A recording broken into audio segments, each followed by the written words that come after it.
Bonjour à toi mon frère, ma soeur, j'espère que tu vas bien. Ici ton frère l'Afro-Canadien. Aujourd'hui, on va parler vraiment des statistiques en lien avec le divorce parce que c'est ça qui va être ma thématique pour le mois d'octobre. Je pense que beaucoup devraient entendre parler de ça parce qu'il y a des choses qui arrivent souvent. On se dit peut-être que non, ça ne nous concerne pas, mais toutes les personnes dans la communauté en particulier qui divorcent n'ont pas souvent eu tendance à vouloir divorcer. Et si j'insiste sur ça, c'est la façon dont les jeunes d'aujourd'hui au Canada se comportent et banalisent ou, mais, je veux dire, ne prennent pas au sérieux leur choix de partenaire. Et ça va être la prochaine génération. Donc, moi, mon but ici, c'est de sensibiliser déjà la génération actuelle afin qu'elle prenne conscience du fait que le mariage, c'est du sérieux, ok? Et que, genre, il y a des choses terribles qui se passent et beaucoup de leurs pères avant ont beaucoup divorcé. Donc, c'est pour ça que je prends vraiment le temps de m'arrêter pour parler de divorce afin que ça rentre bien dans la tête pour tout le monde, toutes les tranches d'âge et qu'on puisse voir dans quelle mesure on peut freiner ce fléau au sein de la communauté afro-caribéenne en fait. Ok, bien avant de parler de ça, je tiens à vous dire que toutes les personnes qui viennent d'arriver au Canada et que vous aimeriez parler des réalités du Canada au travers d'une rencontre virtuelle que nous on organise, si ça t'intéresse, tu peux t'enregistrer sur le lien qui est en bas si tu m'écoutes sur YouTube, si tu m'écoutes sur Facebook, le lien qui est en haut. Si tu m'écoutes sur TikTok ou sur Instagram, tu peux simplement m'écrire en aparté comme quoi tu aimerais participer aux rencontres virtuelles en fait. Dans ces rencontres virtuelles qui sont gratuites, on parle de tout et de rien, des réalités de la communauté afro-caribéenne, des, comment dire, des problématiques qu'on soulève et on en débat et tout dans une forme de fraternité pour qu'on puisse chacun d'entre nous sortir de là comme, je vais dire, renforcé, plus fort et plus encouragé en fait. Ok? Voilà. Bon, aujourd'hui, je vais parler de quelque chose. J'ai vu deux articles. Parce que moi, quand je parle de certains trucs, je prends majoritairement des statistiques pour pouvoir parler ou bien des articles qui parlent d'un certain sujet qui ont des références en fait. Ok? Je ne vais pas juste parler pour parler. Des fois, il m'arrive des fois de dire des choses comme ça. Mais c'est très rare parce que moi, je vérifie d'abord avant de sortir une vidéo pour que ce soit vraiment vérifié en fait. Ok? Et une des choses que j'ai remarqué en lisant des articles, je me suis rendu compte que on rencontre plus de divorces chez des natifs canadiens que des immigrants reçus au Canada. Quand on parle de natifs canadiens, on ne parle pas seulement de blancs. On parle des noirs, des jaunes, des verts, de toutes les personnes qui sont nées au Canada. On rencontre beaucoup plus de divorces chez ces personnes nées au Canada que des personnes qui ont immigré, quitté un pays pour arriver ici au Canada en fait. Ok?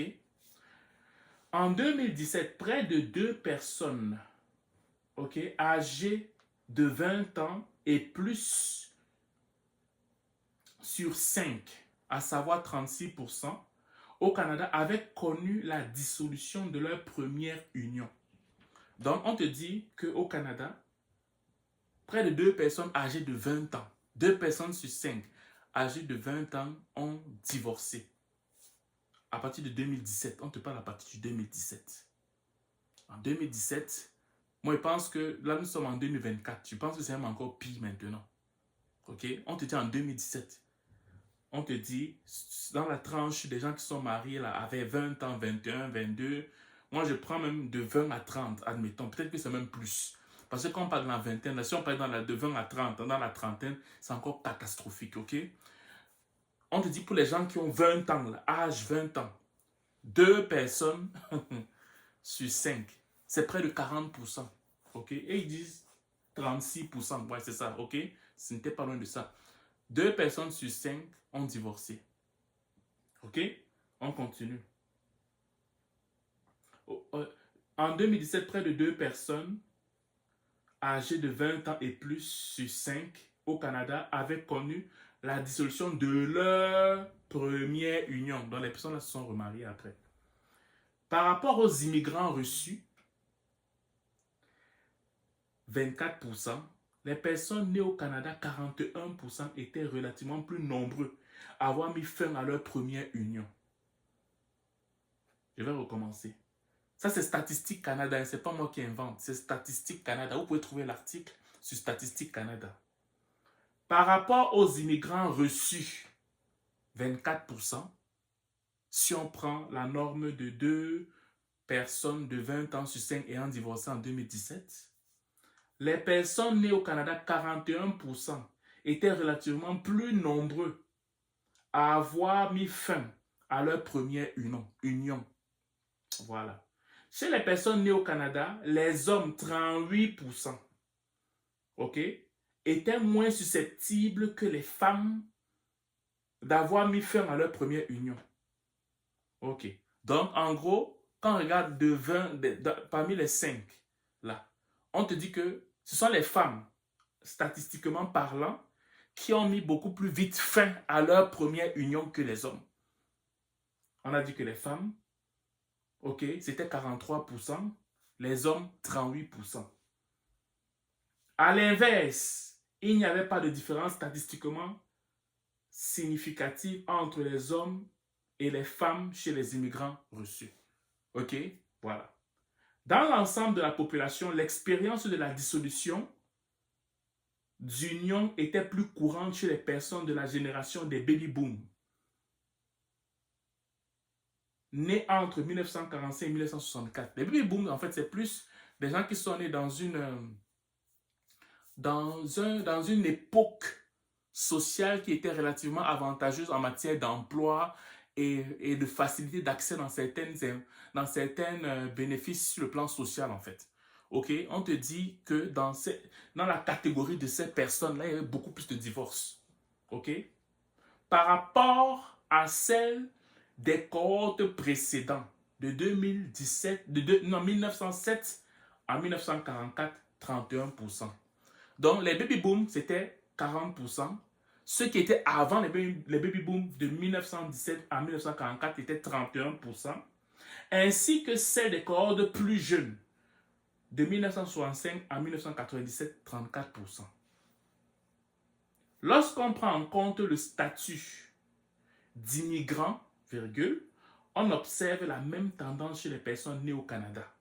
En revanche, chez les immigrants reçus, il n'y avait pas de différence entre ceux nés entre 1945 et 1964 et ceux nés entre 1917 et 1944. De plus, parmi les générations plus jeunes, les personnes nées entre 1965 et 1997, la dissolution d'union était plus de 2 fois plus fréquente chez les personnes nées au Canada que chez les immigrants. Nés au Canada, il y avait combien? 40%. Et chez les immigrants reçus, 18%.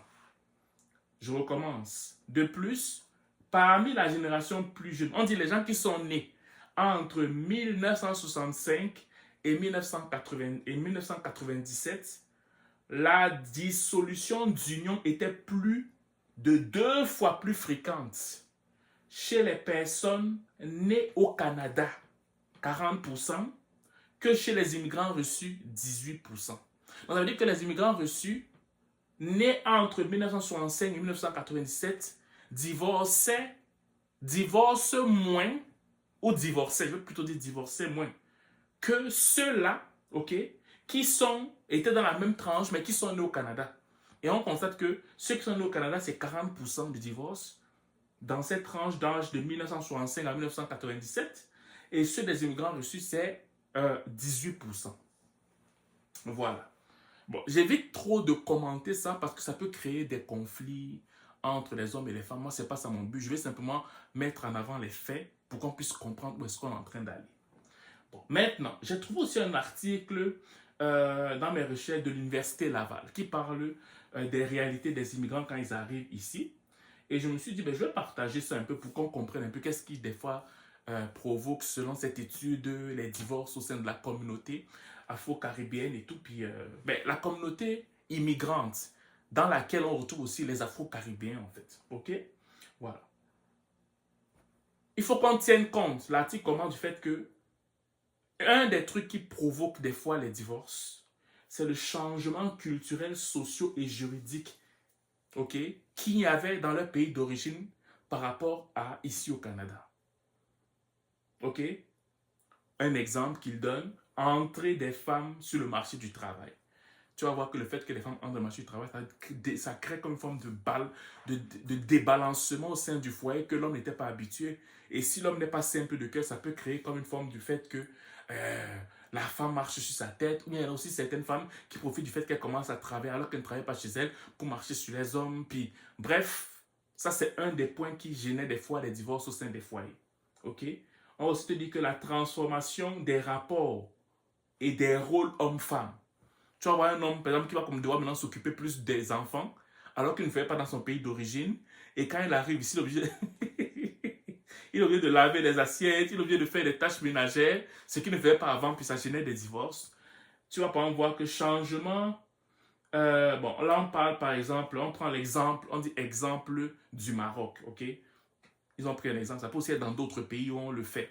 On ne peut plus marier les filles mineures de moins de 18 ans sans leur autorisation devant le juge. Ici, ok. Les mères mariées à des non-marocains peuvent transmettre la nationalité marocaine. Transformation de la loi sur les divorces. Les femmes peuvent le demander selon divers motifs et on peut divorcer par consentement mutuel. On fixe lors du divorce les pensions alimentaires. Ok. Et actuellement, baisse ou stagnation des divorces officiels au Maroc du fait de la reconnaissance des droits de la femme. Voilà. Ça, c'était un premier point. Le deuxième point dit autre exemple de changement dans le pays d'origine. On a parlé de... ils ont pris l'exemple de la Serbie. Parce que, comme je vous ai dit, c'est un mélange d'immigrants. On a fait, je veux dire, des statistiques sur un mélange d'immigrants où il y avait toute forme d'immigrants à l'intérieur. Selon les données du Bureau national des statistiques, le nombre de divorces en Serbie a augmenté dans l'année 2011 de 6 644 à 8 251, c'est-à-dire 24%. L'âge moyen au moment du divorce pour les femmes est de 39 et pour les hommes 43. En 2011, 1088 hommes et 690 femmes âgés de 55 ans ont plus divorcé. Bon. La durée moyenne du mariage est de 12 ans. 12 années de mariage. La majorité, 45% des divorces, sont des mariages sans enfants. Et la plupart des couples divorcent quand dans les 4 premières années de mariage.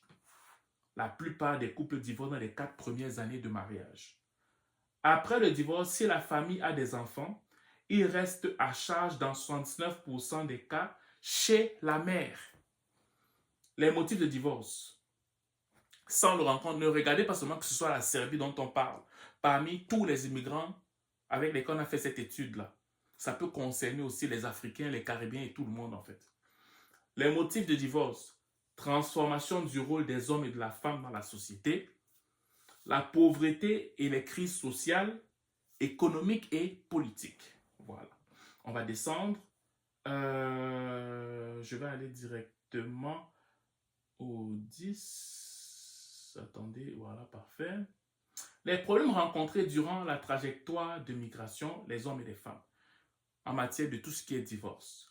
La violence conjugale avant le départ du pays d'origine. Je veux dire que, par exemple, la femme a connu la violence conjugale dans son pays d'avant qu'elle arrive ici, elle connaît ses droits. C'est certain qu'il y a de fortes chances qu'elle demande le divorce, ok? Les violences de toute forme, violences systémiques et symboliques, la trajectoire de migration, changement de rôle en lien avec des attentes sociales, ok? Les difficultés chez les hommes à trouver un emploi, le déclassement professionnel, c'est ça aussi qui génère le divorce. La gestion de l'argent, transformation et moins d'argent. L'espace, les gens arrivent ici, habitent dans de petits appartements, beaucoup de proximité.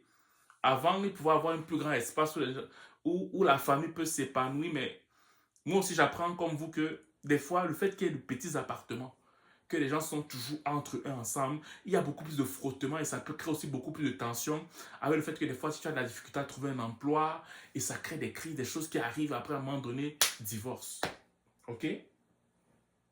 L'isolement social. Les hommes sont plus isolés encore que les femmes. Les problèmes de communication dans le couple. les conflits en lien avec l'éducation des enfants. Tu arrives dans un nouveau pays, vous arrivez, on va éduquer l'enfant comment et toutes ces choses-là. Le mari dit ça, la femme dit ça, ça crée les divorces. OK? Choc dû à un décalage entre la perception du Canada avant l'immigration et après l'immigration. Les objectifs du mariage influencent le divorce, l'éloignement de la famille élargie et le manque de soutien. Voilà, ok? On va continuer. Je fais ça vite pour que la vidéo soit la moins longue possible, ok? Sinon, j'allais lire plus longtemps. On te dit aussi qu'un des points qui suscite le divorce, c'est l'augmentation du stress, ok? J'ai eu mon premier enfant là-bas au Mali, et puis j'ai eu mon deuxième enfant ici. J'ai vu toute une différence. L'aide que j'avais là-bas, je ne l'avais plus. Donc, ça amène beaucoup de stress au niveau de la famille et aussi comment gérer l'arrivée d'un enfant entre mon mari et moi, entre mon mari et moi tout seul. Ça, c'est des fois un motif de divorce. Et le 12, le la dernière partie à lire, ce qui fait en sorte que les gens refusent de divorcer au final, même s'il y a des problèmes. Tu vas voir qu'un des points qu'on a mentionné, c'est le parrainage. Ok?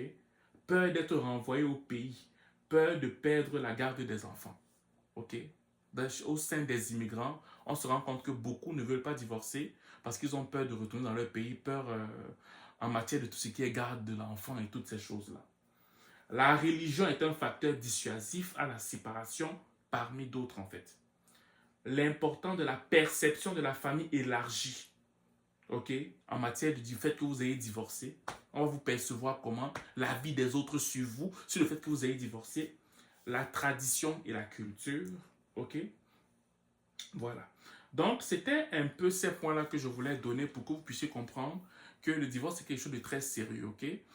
C'est sûr que quand on dit que genre, les immigrants divorcent moins que les personnes nées au Canada, ça peut être flatteur, mais quand on regarde dans la catégorie des immigrants en tant que tels, on se rend compte que ce n'est quand même pas drôle. Il y a beaucoup de choses qui se passent et qui peuvent être évitées en fait, ok?